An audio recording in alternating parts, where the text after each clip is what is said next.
جلدی سے ہار لیتے ہوئے کہا، اور خواجہ عمرو دونوں ہاتھوں سے اپنی گردن مسلنے لگا۔ دیکھو کیسی لگتی ہوں میں، چاند ستارہ نے ہار اپنی گردن میں ڈال کر اٹھلاتے ہوئے کہا۔ بہت خوبصورت لگ رہی ہو، خواجہ عمرو نے مجبوراً تعریف کرتے ہوئے کہا، جبکہ دل ہی دل میں وہ اسے موٹی چڑیل کہہ رہا تھا، لیکن اس کی ہمت نہ تھی کہ وہ ایسا منہ سے کہہ دے، کیونکہ اسے معلوم تھا کہ چاند ستارہ نے اس کی ساری ہڈیاں توڑ دینی ہیں۔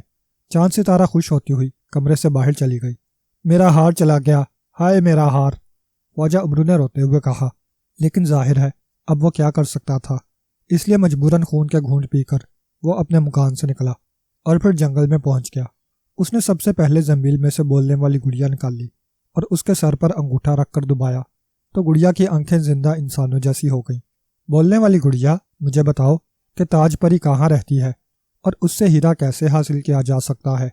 عمرو نے بولنے والی گڑیا سے مخاطب ہو کر کہا۔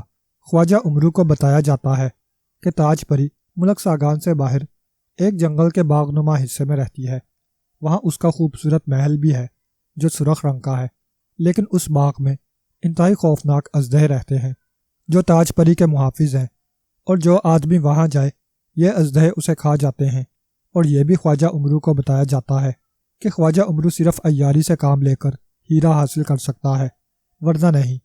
اور یہ بھی خواجہ عمرو کو بتایا جاتا ہے کہ تاج پری بے حد خوبصورت ہے، اس لیے وہ بدصورت ہونے سے بے حد ڈرتی ہے۔ بولنے والی گڑیا نے کہا، اور اس کے ساتھ ہی اس کی آنکھیں دوبارہ پہلے جیسی ہو گئیں۔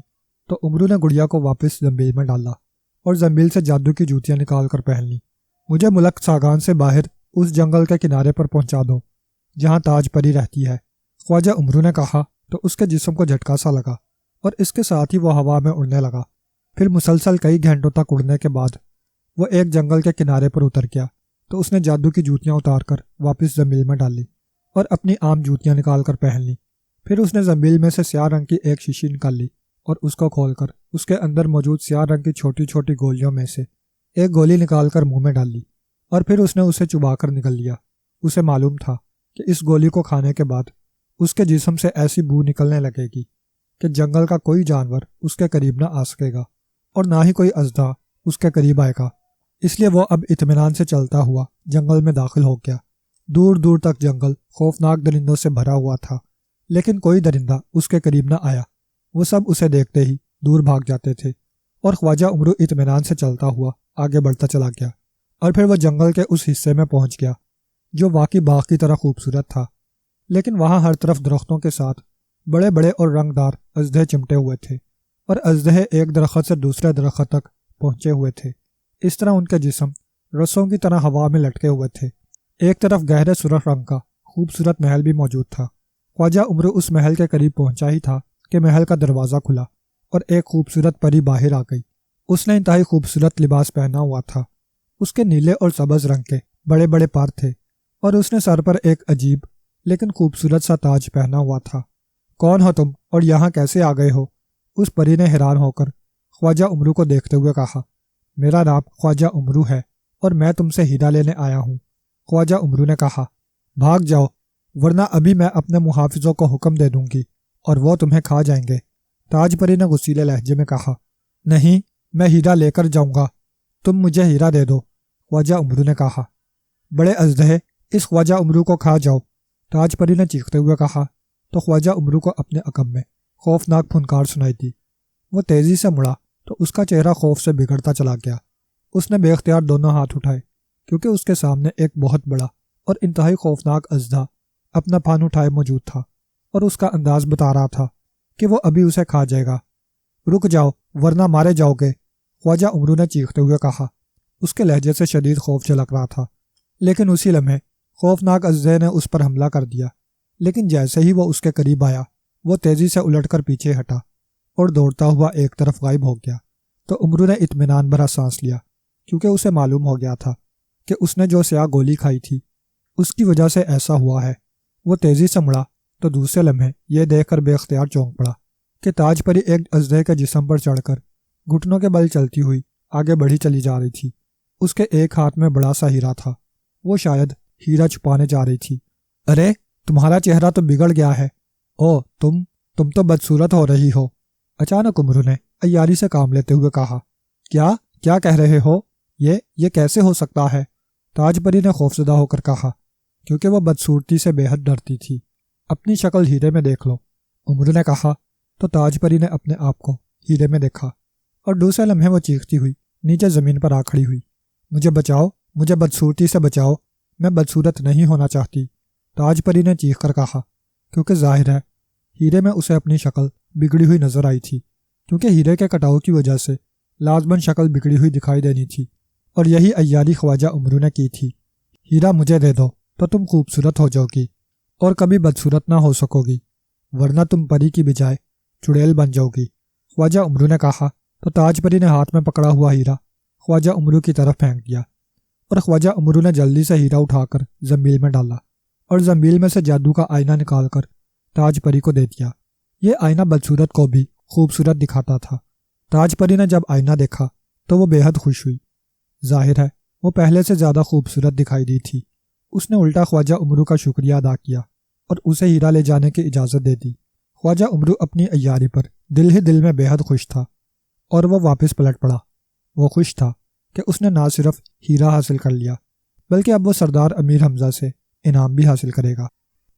امرو اور جاکان جادوگر۔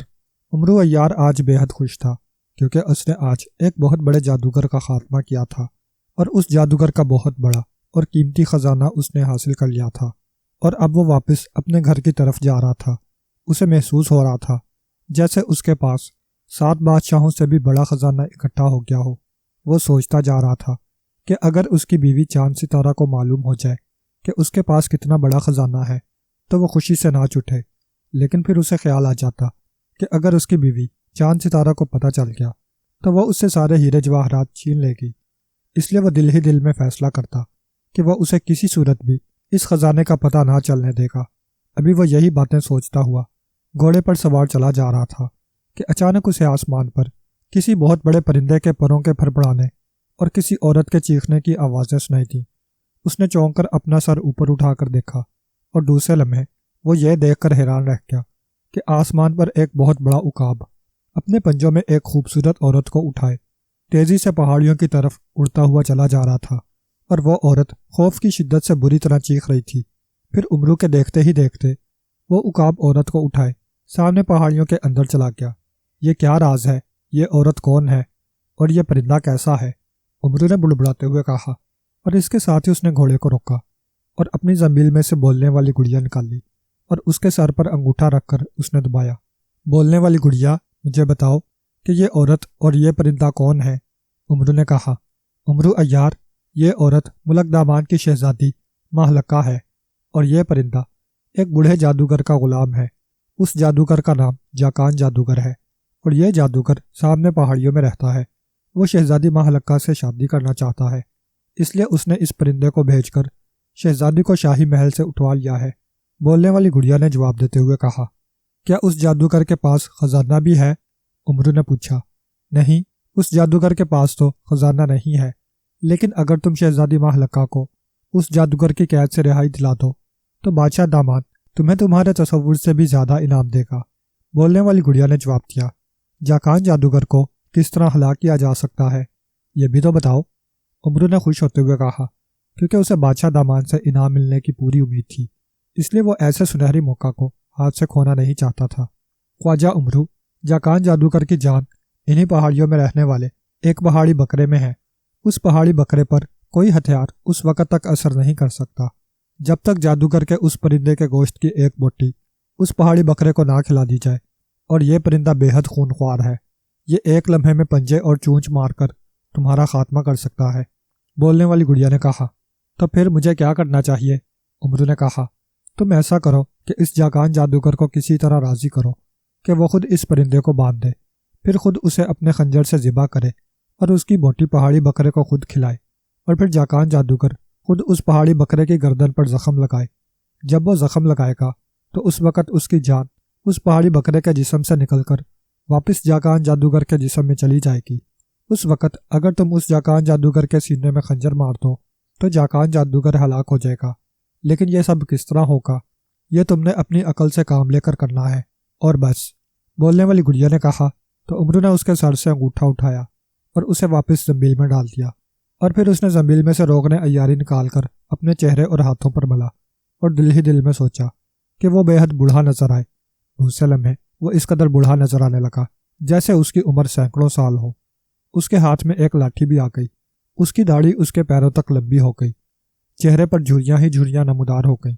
وہ لاٹھی ٹیکتا ہوا آگے بڑھنے لگا۔ ارے کوئی ہے جو مجھ سے آب حیات لے لے، ارے کوئی ہے، امرو نے چیخ چیخ کر کہنا شروع کر دیا تو جلد ہی ایک بوڑھا جادوگر دوڑتا ہوا پہاڑیوں سے نمودار ہوا اور اس کی طرف بڑھنے لگا۔ اس بار پرندہ اس کے کاندھے پر سمٹا ہوا بیٹھا تھا۔ کون ہو تم، اور کیا واقعی تمہارے پاس آب حیات ہے؟ اس جادوگر نے قریب آ کر کہا۔ میرا نام حکیم الحکمہ ہے، تم میری عمر دیکھ رہے ہو، میری عمر سینکڑوں سال ہے۔ سینکڑوں سال پہلے میں نے آب حیات کا ایک گھونٹ پی لیا تھا، اس لیے موت اب مجھ سے دور بھاگتی ہے، لیکن میں بوڑھا ہو گیا ہوں، اس لیے اب میں نے فیصلہ کیا ہے کہ باقی بچا ہوا آب حیات اسے دوں گا جو مجھے جوانی دے گا۔ امرو عیار نے کہا۔ جوانی دے گا؟ کیا مطلب؟ جوانی کہاں سے آئے گی؟ جادوگر نے حیران ہو کر کہا۔ میرے پاس اس کا نسخہ موجود ہے، اور وہ نسخہ تم مکمل کر سکتے ہو۔ خود بھی جوان ہو جانا اور مجھے بھی جوان کر دو، پھر مجھ سے آب حیات لے کر پی لو اور قیامت تک زندہ رہو، جوان بھی رہو اور طویل زندگی بھی حاصل کرو۔ امرو عیار نے چالاکی سے کام لیتے ہوئے کہا۔ لیکن کیسے؟ مجھے بتاؤ، میں جوان بھی ہونا چاہتا ہوں اور قیامت تک زندہ بھی رہنا چاہتا ہوں۔ جادوگر نے کہا۔ جو آدمی جوان بھی رہے اور قیامت تک زندہ بھی رہے تو پھر وہ ملک دامان کی شہزادی تو کیا، دنیا بھر کی شہزادیوں سے شادی کر سکتا ہے۔ کیا میں غلط کہہ رہا ہوں؟ امرو نے کہا۔ او ہاں، واقعی تم ٹھیک کہہ رہے ہو، لیکن کیسے؟ جادوگر اب پوری طرح امرو کے جال میں آ گیا تھا۔ اس پرندے کو واپس بھیجو، پھر بتاؤں گا، امرو نے کہا۔ تو جادوگر نے پرندے کو واپس جانے کا حکم دے دیا اور پرندہ اڑا اور پھر اڑتا ہوا واپس پہاڑیوں میں جا کر غائب ہو گیا۔ ہاں اب بتاؤ، جادوگر نے کہا۔ سنو جاکان جادوگر، ہمیشہ کی جوانی ان پہاڑیوں کے اندر ایک ایسے پہاڑی بکرے کے اندر موجود ہے جس میں کسی جادوگر کی جان ہو۔ اگر تم ہمیشہ جوان رہنا چاہتے ہو تو اس پہاڑی بکرے کو یہاں بلاؤ اور پھر اس کے جسم سے بال توڑو اور ان بالوں کی مدد سے چھوٹی سی رسی بناؤ اور پھر اس رسی سے اس پرندے کے پنجے باندھ دو۔ جب اسے باندھ دو تو پھر اس پرندے سے کہو کہ وہ تمہیں جوانی دے۔ تم جیسے ہی کہو گے اس کی چونچ سے ایک موتی نکلے گا، تم وہ موتی کھا لینا، یہ جوانی کا موتی ہوگا۔ پھر دوسرا موتی مانگنا اور وہ موتی مجھے دے دینا۔ جیسے ہی تم مجھے موتی دو گے میں تمہیں آب حیات دے دوں گا، امرو نے کہا۔ اس نے جان بوجھ کر بولنے والی گڑیا کی دوسری باتیں جادوگر کو نہ بتائی تھیں، کیونکہ اسے معلوم تھا کہ اگر اس نے ایسا کیا تو جادوگر شک میں پڑ جائے گا اور پھر وہ جادو کی مدد سے سارا راز سمجھ جائے گا۔ اس لیے اس نے بڑی آسان سی بات کر دی تھی تاکہ جادوگر کو کسی قسم کا کوئی خطرہ محسوس نہ ہو اور وہ آسانی سے اس کی عیاری کے جال میں پھنس جائے۔ اچھا، یہ تو انتہائی آسان سی بات ہے، جاکان جادوگر نے خوش ہوتے ہوئے کہا۔ اسے علم ہی نہ تھا کہ اس کے سامنے امرو عیار ہے جس کی عیاری سے آج تک کوئی نہیں بچ سکا۔ جادوگر نے منہ ہی منہ میں کچھ پڑھ کر پھونک ماری تو دور سے ایک بڑا سا پہاڑی بکرا دوڑتا ہوا دکھائی دیا۔ اس میں کس جادوگر کی جان ہے؟ امرو نے کہا۔ میری اپنی جان اس میں ہے، جاکان جادوگر نے کہا۔ چلو پھر ٹھیک ہے، امرو نے مطمئن لہجے میں کہا۔ پہاڑی بکرا جس کا جسم پر لمبے لمبے بال تھے جاکان جادوگر کے سامنے آ کر کھڑا ہو گیا تو جاکان جادوگر نے اس کے بڑے بڑے بال کھینچ کر توڑے اور پھر ان سے رسی بنانی شروع کر دی۔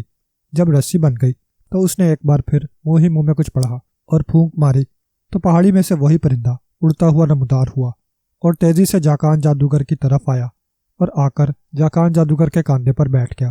جاکان جادوگر نے بکرے کے بالوں سے بنی ہوئی رسی سے اس عقاب کے دونوں پنجے باندھ دیے۔ ٹھہرو، ابھی اس سے موتی نہ مانگنا، مجھے یاد آ گیا ہے کہ موتی اس عقاب کی بجائے اس پہاڑی بکرے کے منہ سے نکلے گا، لیکن اس وقت نکلے گا جب تم اس پرندے کے گوشت کی ایک بوٹی اس پہاڑی بکرے کو کھلاؤ گے۔ امرو نے کہا۔ اس پرندے کا گوشت؟ نہیں، ایسا نہیں ہو سکتا، یہ تو میرا خاص پرندہ ہے، میں اسے کیسے ہلاک کر سکتا ہوں؟ جاکان جادوگر نے انتہائی غصیلے لہجے میں کہا۔ ہمیشہ کی جوانی اور قیامت تک کی زندگی کے سامنے ایک پرندہ کیا حیثیت رکھتا ہے جاکان جادوگر؟ ویسے تمہاری مرضی، سوچ لو، کسی بھی وقت موت آ سکتی ہے، پھر یہ پرندہ تمہیں کیا فائدہ دے گا؟ امرو نے کہا۔ لیکن تم نے پہلے تو یہ بات نہ کی تھی، جاکان جادوگر نے ہچکچاتے ہوئے کہا۔ اب جو کہہ رہا ہوں، بوڑھا ہونے کی وجہ سے اکثر بھول جاتا ہوں۔ عمرو نے جواب دیا، سوچ لو، ایسا نہ ہو کہ میں اس پرندے کو ذبح کر دوں تو تم پھر کوئی نئی بات کر دو، اس طرح خوامخواہ اس قدر قیمتی اور فرما بردار پرندہ ضائع ہو جائے۔ جاکان جادوگر نے منہ بناتے ہوئے کہا، تم فکر نہ کرو، اب مجھے پوری طرح یاد آ چکا ہے اور میں درست کہہ رہا ہوں۔ عمرو نے بڑے بااعتماد لہجے میں کہا، اچھا تم کہتے ہو تو ایسے ہی صحیح۔ جاکان جادوگر نے رضامند ہوتے ہوئے کہا، اور پھر اس نے جیب سے خنجر نکالا اور اس پرندے کو پکڑ کر اسے ذبح کر دیا۔ پرندے کے پیر چونکہ بندھے ہوئے تھے اس لیے وہ بیچارہ تڑپ بھی نہ سکا اور نہ اڑ سکا۔ جب پرندہ ذبح ہو گیا تو جاکان جادوگر نے اس کا گوشت بنایا اور پھر اس کی ایک بوٹی پہاڑی بکرے کی طرف بڑھا دی، اور پہاڑی بکرے نے جلدی سے اس کی بوٹی کھا لی۔ پہاڑی بکرے، مجھے جوانی والا موتی دو، جاکان جادوگر نے پہاڑی بکرے سے کہا، لیکن ظاہر ہے پہاڑی بکرے کے پاس موتی کہاں سے آتا؟ وہ خاموش کھڑا رہا۔ یہ تو موتی نہیں دے رہا، جاکان جادوگر نے حیران ہو کر کہا۔ بکروں کے منہ سے موتی نہیں نکلا کرتے جاکان جادوگر، موتی اس کے خون کے قطرے سے بنے گا، صرف خون کے ایک قطرے سے۔ تم ایسا کرو کہ خنجر سے اس کی گردن پر ذرا سا زخم لگاؤ اور جو خون نکلے وہ چاٹ لو، بس تم ہمیشہ ہمیشہ کے لیے جوان بن جاؤ گے۔ عمرو عیار نے کہا، لیکن اس میں تو میری جان ہے، جاکان جادوگر نے پریشان ہوتے ہوئے کہا۔ تو میں نے کب کہا ہے کہ تم اسے ہلاک کر دو؟ میں تو صرف ایک معمولی سے زخم کی بات کر رہا ہوں، عمرو نے کہا۔ تو جاکان جادوگر نے خنجر سے پہاڑی بکرے کی گردن پر زخم لگایا۔ عمرو تو اسی انتظار میں تھا۔ جیسے ہی اس نے خنجر سے زخم لگایا، عمرو نے بجلی کسی تیزی سے زنبیل میں سے خنجر سلیمانی نکالا اور جاکان جادوگر کے سینے میں اتار دیا۔ ایک دھماکہ ہوا اور ہر طرف دھواں سا چھا گیا۔ پھر جاکان جادوگر کی روتی ہوئی آواز سنائی دی، میرا نام جاکان جادوگر تھا، میں ہمیشہ زندہ اور جوان رہنے کے لالچ میں مارا گیا۔ پھر جب دھواں ختم ہوا تو عمرو نے دیکھا کہ وہی لڑکی جسے اس پرندے نے اٹھا رکھا تھا سامنے کھڑی تھی۔ عمرو نے اسے سارا حال بتایا اور پھر اسے لے کر ملک دامان کی طرف روانہ ہو گیا۔ شہزادی اس طرح رہا ہونے پر بے حد خوش تھی اور اس نے وعدہ کیا کہ بادشاہ دامان تو اسے انعام دے گا ہی صحیح، وہ خود بھی اسے اس قدر انعام دے گی کہ وہ خوش ہو جائے گا، اور عمرو خوش تھا کہ اسے بھاری انعام ملے گا۔